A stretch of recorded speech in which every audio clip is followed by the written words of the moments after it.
Good evening, Kenya. I hope you are doing well today. Today, on 31st October, Honorable Raila Amolo Odinga attended the burial ceremony of Mama Philomena Baraza in Kakamega County, the mother to Governor Fernandes Baraza.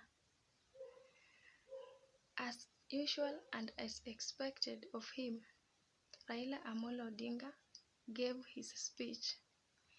He addressed the Kakamega people not to be worried about the idea of joining the government of the day.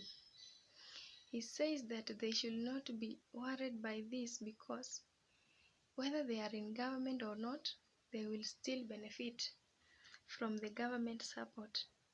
And he says the government of the day should observe the equity in distribution of resources in all the counties and regions. Whether the regions supported the government of the day or supported the Azimio, it does not matter when it comes to distribution of the resources. My fellow Kenyans, he says the development that should be done in other regions, the same development is expected in Kakamega region, failure to which he is posing a threat. Raila says he is going to incite his supporters to boycott from payment of the tax if the equality will not be observed in terms of development. This is a very strong sentence because if he can incite his people not to pay the tax, and we yet know that major source of revenue in Kenya is the tax collected from the wananchi, then it means that our country is going to be bankrupt because the major source of revenue has been interfered. What is your take on this?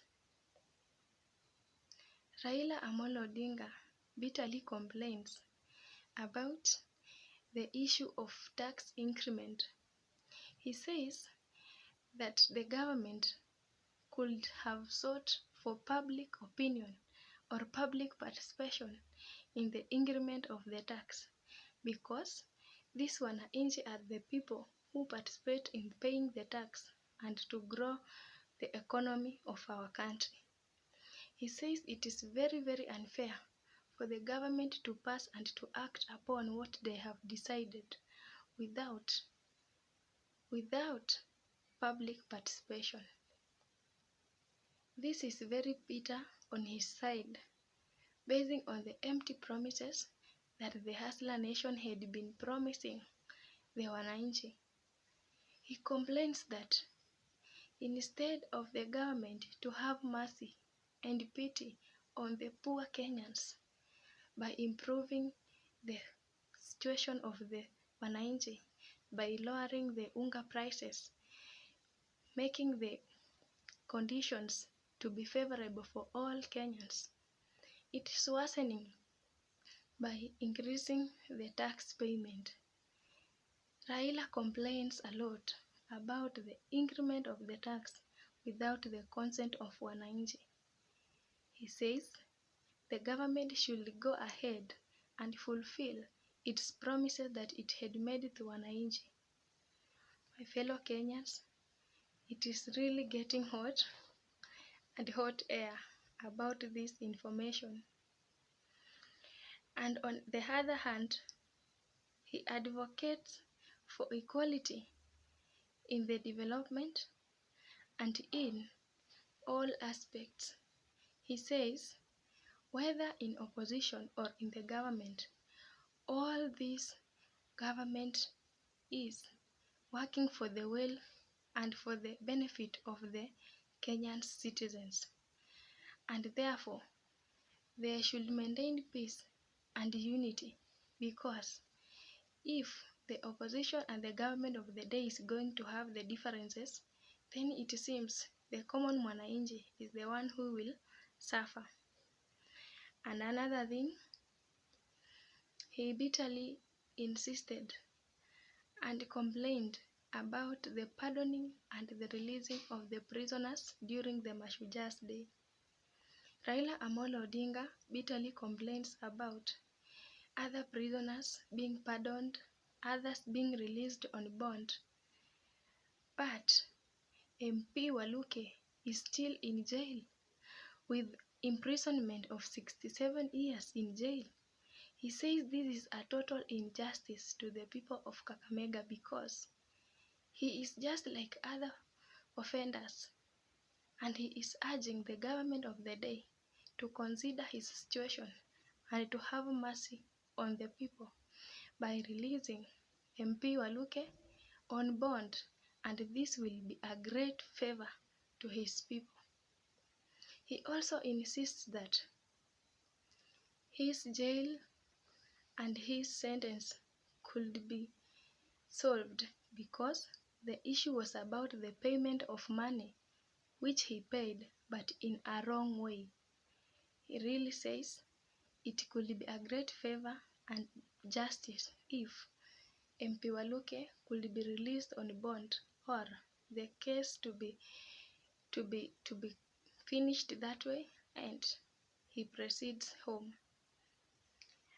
And about the Mumias company, Raila Amolo Odinga is urging the government of the day to withdraw its 20% interest and surrender it to the county government of Kakamega so that the investors, the county government, and the Mumias people to benefit from this company.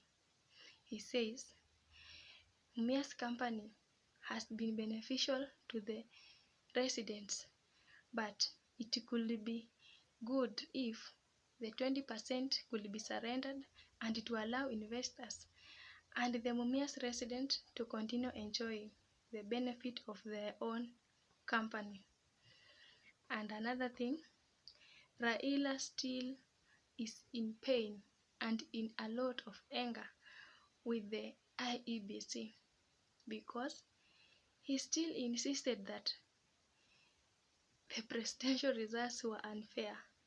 He won it, but he admitted to have lost it. How? He still complains that the IEBC was not really fair to him, and for that reason he still knows himself as the winner but not the loser. And this means that he's still chasing what belongs to him. My fellow Kenyans, he also reminded the Kakamega people about what he had said in Siaya. He again said that he is yet to give a new direction on the political reforms. And about this, he still tells the people to stay still because he's yet to give another direction. He has not yet given up and he has not yet decided on what to say. But soon, very soon, he's going to give a new direction on political reforms. And in conclusion, my fellow Kenyans, Raila Amolo Odinga is accurately playing his roles of oversighting and pinpointing the weaknesses of the government of the day as the opposition leader. And that's why he is hitting the nail on the head in any of the mistakes in the government. That's enough for today. Please continue subscribing, liking, sharing, and let me find your opinions in the comment section. Bye bye.